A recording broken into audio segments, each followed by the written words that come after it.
Siang itu, aku dapat kabar dari pamanku. Kalau kakakku yang kuliah di Jogja mengalami kecelakaan sepeda motor.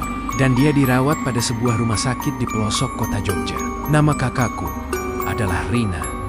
Selama kuliah di Jogja, dia memutuskan untuk tinggal di rumah paman kami. Jam 3 sore aku berangkat dari Solo menuju Jogja. Dan sekitar jam 5 sore, aku baru nyampe di rumah sakit tempat kakakku dirawat. Bangunan rumah sakit itu seperti sudah berumur tua. Tembok bagian depannya sudah ditumbuhi lumut dan tumbuhan menjalar.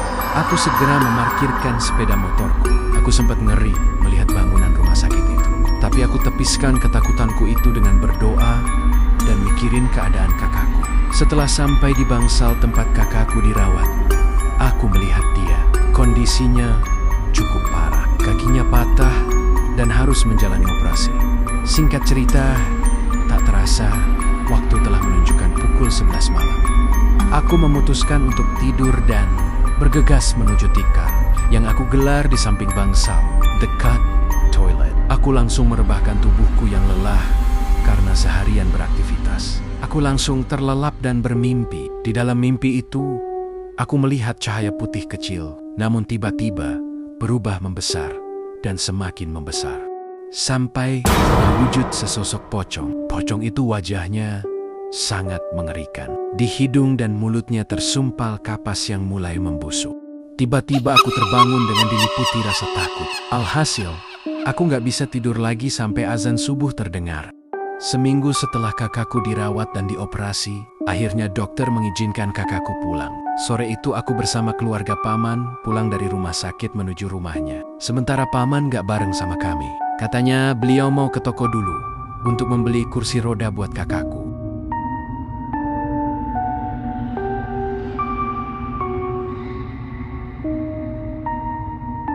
Ketika sudah nyampe ke rumah paman, aku langsung membersihkan dan merapikan sebuah kamar untuk kakakku beristirahat. Sehabis maghrib, pamanku pun pulang dengan membawa sebuah kursi roda bekas, tapi masih nampak bagus. Langsung saja kakakku memakai kursi rodanya malam itu. Aku temani dia jalan-jalan di halaman belakang.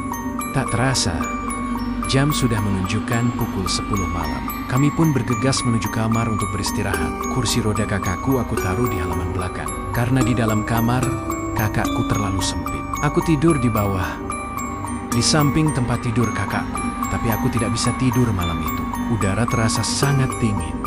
Tiba-tiba aku teringat dengan sosok pocong yang datang dalam mimpiku waktu di rumah sakit itu.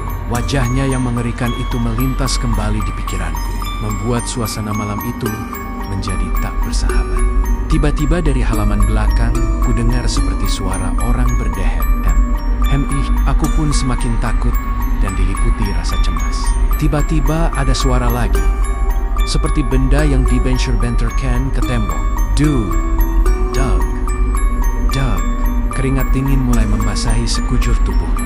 Aku bangkit dari posisi tidurku, mencoba mengambil segelas air yang berada di meja kecil di kamar itu. Namun tiba-tiba terasa ada sebuah tangan yang memegang pundakku.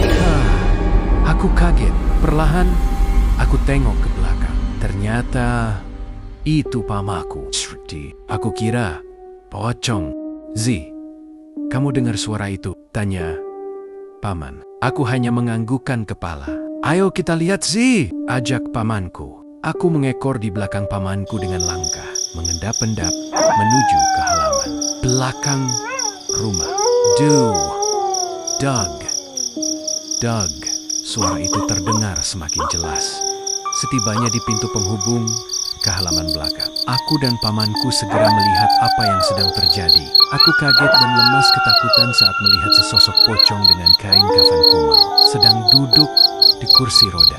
Kakakku sambil membenter-benterkan kepalanya ke arah tembok rumah. Wajahnya tampak membusuk. Mata, hidung, dan mulutnya tersumpal kapas yang kotor. Saat melihat itu, tubuhku terasa lemas. Sepertinya nyawaku ingin lepas dari tubuhku. Dan ketika tersadar, aku dan pamanku langsung lari menuju ruang tengah.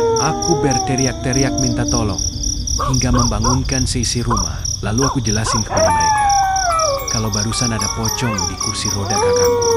Sementara pamanku saat itu juga pergi ke tempat seorang kiai untuk meminta tolong. Padahal saat itu udah jam 2 malam.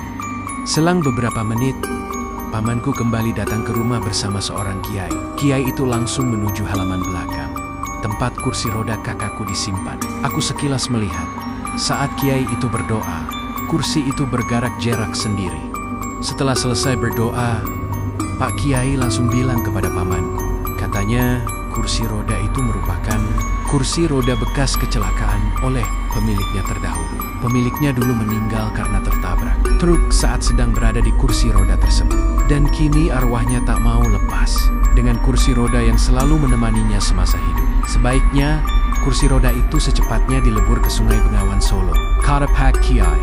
Setelah selesai salat subuh, aku dan pamanku langsung menaiki sebuah mobil pickup menuju Bengawan Solo. Sesampainya di sungai, matahari sudah bersinar, menandakan pagi mulai menjelang. Dan tanpa nunggu lama lagi, akhirnya pamanku membuang kursi roda bahantu itu ke Sungai Bengawan Solo. Alhamdulillah, kakakku sekarang sudah sembuh dan bisa kuliah lagi.